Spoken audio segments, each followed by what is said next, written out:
인간과 개의 역사에 대한 이야기.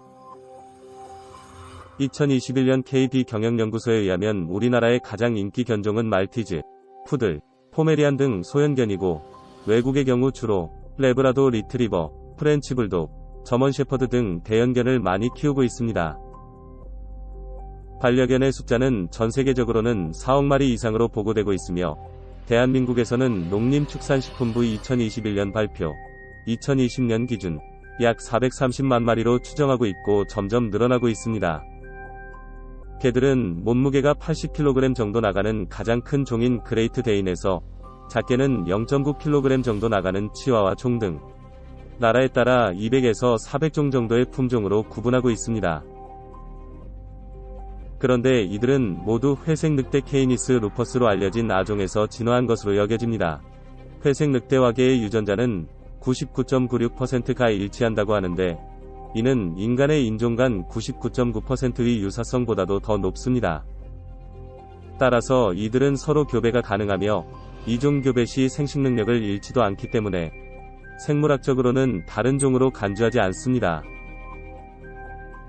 개들은 언제부터 사람과 같이 살아왔을까요? 독일에서는 본 오버카셀 지역에서 발견된 턱뼈 화석에 대한 연구를 통해 인간과 함께 살았던 최초의 개와 같은 동물에 대한 증거를 찾을 수 있었습니다.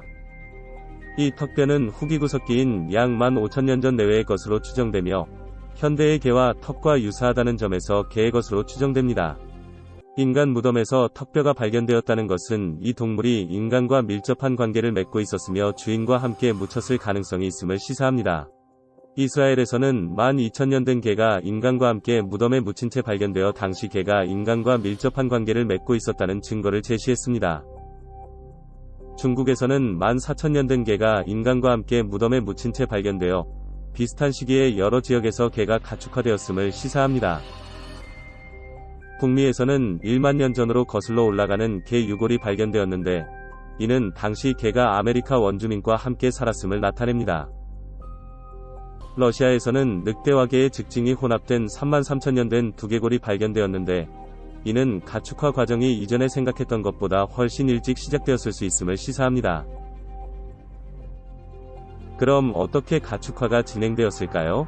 개가 어떻게 길들여졌는지에 대한 정확한 과정은 과학자들 사이에서 여전히 논쟁의 대상입니다. 하지만 개가 처음 길들여진 방법에 대해 몇 가지로 추려볼 수 있습니다. 첫 번째 가설은 청소가설로 늑대가 사람의 배설물과 남은 음식물을 청소함으로써 길들여졌다는 주장입니다. 시간이 지남에 따라 늑대 중에 가장 친근하고 두려움이 적은 늑대가 먹이를 구하기 위해 인간에게 다가갈 가능성이 높아졌고 점차 인간에게 더 곁을 내주었다고 합니다. 이를 통해 개는 인간과 함께 생활하는 데 더 적응하게 되었고 결국 길들여졌다고 합니다. 두 번째는 사냥 가설로 이 이론은 개가 인간과 함께 사냥함으로써 길들여졌다고 주장합니다.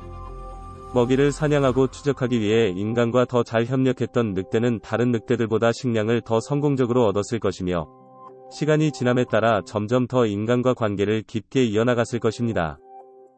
세 번째는 상리공생 가설로 이 이론은 개와 인간이 시간이 지남에 따라 상호 유익한 관계를 통해 서로 길들여졌다고 합니다.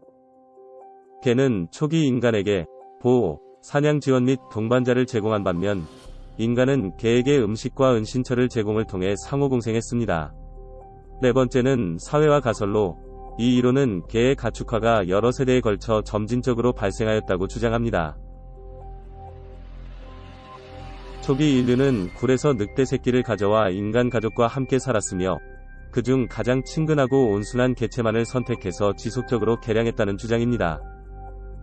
이 주장들은 개의 가축화 과정의 여러 주장들 중의 일부이며 개는 후기 구석기 시대인 약 3만 년 이전부터 전 세계적으로 지역마다 필요에 따라 종마다 다르게 인간과 동반자 관계를 이루었을 것입니다.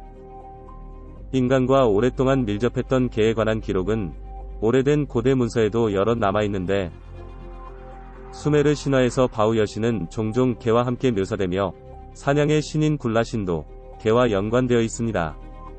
5,000년 된 수메르 속담에도 짖는 개는 물지 않는다, 엎질러진 우유를 핥는 개 등 개에 대한 언급이 있습니다. 인류 최초 서사시인 길가메쉬 서사시에서 길가메쉬의 절친한 친구인 양치기 엔키두의 충성스러운 동반자로 개가 언급됩니다. 고대 이집트에서는 사후세계 안내서인 사자의 서와 무덤벽에 새겨진 다양한 비문 등 고대 이집트 문헌에 언급되어 있습니다.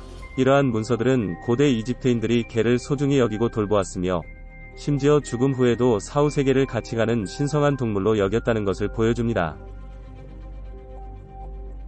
그리스와 로마 문학에서는 제우스의 황금개를 비롯하여 아르테미스와 악타이오니게, 개가 이유 없이 짖을 때 언급되는 헤카타의 신 등 여러 곳에 등장합니다. 이러한 문서에는 문명의 시조, 사냥 동반자, 경비견 등으로 표현되며 이러한 것들은 고대 그리스와 로마 사회에서 개가 얼마나 중요한 역할을 했는지 보여줍니다. 개는 오랜 시간 동안 반려자, 보호자, 사냥꾼, 심지어 의식주의 공급원으로서 인간 사회에서 중요한 역할을 해왔습니다. 오늘날 개는 세계에서 가장 인기 있는 반려동물 중 하나이며 충성심과 지능, 인간과 함께 일하는 능력으로 여전히 그 가치를 인정받고 있습니다. 오늘은 인류의 역사와 함께 해온 강아지의 역사에 대하여 알아보았습니다. 1일 1지식 지다모아였습니다.